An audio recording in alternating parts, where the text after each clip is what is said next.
L'annonce de la séparation, l'annonce du divorce, Fatem Zahra Ouamoul, à quel moment on l'a fait aux enfants?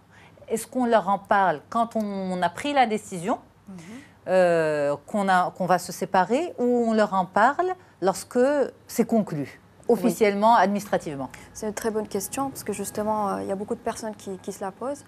Et moi, je pense que déjà, dans un premier temps, les deux parents devraient se mettre d'accord, qu'ils sont tous les deux d'accord, pour qu'on mette, voilà, on va mettre un terme à notre relation, on va divorcer.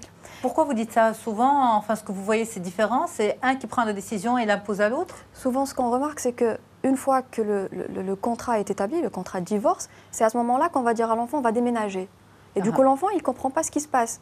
Pour lui, voilà, sa vie, elle part justement comme ça d'un coup, il ne comprend pas, mais qu'est-ce qui se passe? Est-ce que c'est à cause de moi? Qu'est-ce qui s'est passé exactement? Donc, il y a des étapes à suivre, à respecter. Dans un premier lieu, comme j'ai dit, le couple doit se mettre d'accord qu'on va divorcer. Par la suite, il doit y avoir une annonce en la présence des deux parents. Je le dis et je le répète, des deux parents, parce que souvent les deux parents n'arrivent pas à dire la chose ensemble, parce que voilà, il y a un conflit, il y a certaines choses qui se passent entre eux.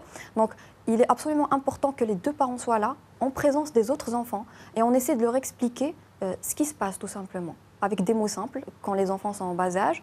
S'ils sont adolescents, je pense qu'ils comprendront de toutes les manières. Quand on leur explique qu'on va mettre un terme à notre relation de couple. Et surtout, surtout dire aux enfants que ça ne veut pas dire qu'on va mettre fin à notre amour pour vous, pour les deux parents, qu'on va continuer à vous aimer. Peut-être que votre présence est la meilleure chose qui nous soit arrivée justement dans cette relation de couple. Donc, essayez de leur expliquer avant d'entamer la procédure. Et avant d'entamer la procédure, et les mettre au courant justement après la procédure aussi, et leur expliquer surtout comment est-ce que la vie va se passer par la suite, qui va déménager, qui va les voir, combien de temps, etc. Donc ça, c'est dans le meilleur des mondes, hein, lorsque en tant qu'adulte on a décidé de se séparer, qu'on a déjà mis en place en fait l'après divorce à l'amiable. Oui. Mais lorsqu'il y a des déchirements, lorsque on n'arrive plus à se parler, lorsque chacun rejette la responsabilité sur l'autre. C'est pour ça justement qu'il serait mieux qu'il y ait une troisième personne. D'accord. Une personne qui soit neutre. Ça, c'est ce qui se fait peut-être dans d'autres, je vais dire dans d'autres sociétés ou d'autres pays.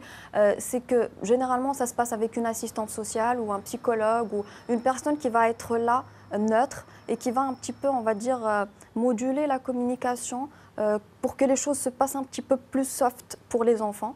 Et voilà, donc il faut les mettre un petit peu au courant de toute la procédure, leur expliquer ce qui va se passer, parce qu'il faut qu'on pense un petit peu à leur bien-être, au bien-être de tout le monde, des enfants et des parents. Voilà. Mais lorsqu'ils commencent à poser des questions le jour même, très bien, et moi je vis avec qui? On va habiter où? Et pourquoi vous divorcez? Est-ce que vous ne pouvez pas vous remettre ensemble? Est-ce qu'on n'est plus une famille? Ils posent beaucoup de questions. Oui, c'est pour ça que j'ai dit que la première chose à faire, c'est que le couple se mette d'accord déjà. Surtout?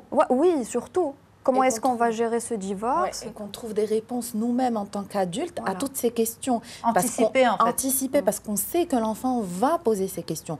Donc, on anticipe et on trouve des réponses et on trouve des accords. Parce qu'il y a certaines questions qui vont être très conflictives.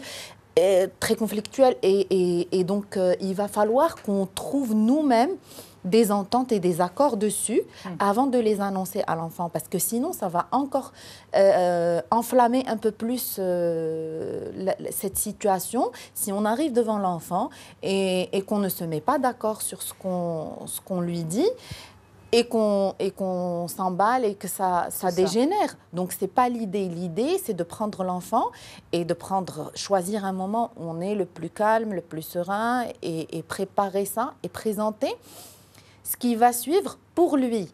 L'idée, ce n'est pas de venir déballer nos problématiques, les causes de notre séparation devant nos enfants. Non, ça peut être des causes d'adultes ou des raisons entre nous en tant qu'adultes. L'enfant n'a pas besoin d'avoir toutes ces informations. Le bon sens disparaît dans ce genre de situation. Le bon sens, je pense que vous le savez bien mieux que moi, mais vous avez par exemple des parents, on va dire, avec un niveau d'éducation, un niveau professionnel, tout ce qui va avec, susceptible de bien gérer un divorce pour le bien-être des enfants. Et puis finalement, l'enfant, quand il dit à son père ou à sa mère, est-ce que nous sommes toujours une famille? Le père ou la mère va dire non.